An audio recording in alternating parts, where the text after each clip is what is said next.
అమెరికాలో H-1B వీసాలపై ఒక shocking development జరిగింది.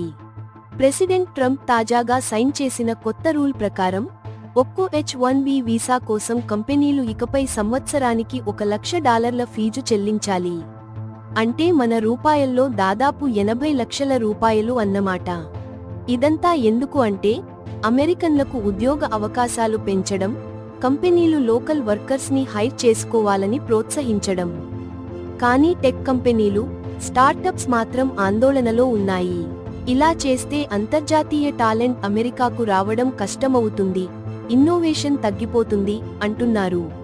ఇక మైక్రోసాఫ్ట్ లాంటి పెద్ద కంపెనీలు తమ H-1B, H-4 వీసా హోల్డర్లకు 24 గంటల్లో అమెరికాకు తిరిగి రావాలి అని వార్నింగ్ ఇచ్చాయి.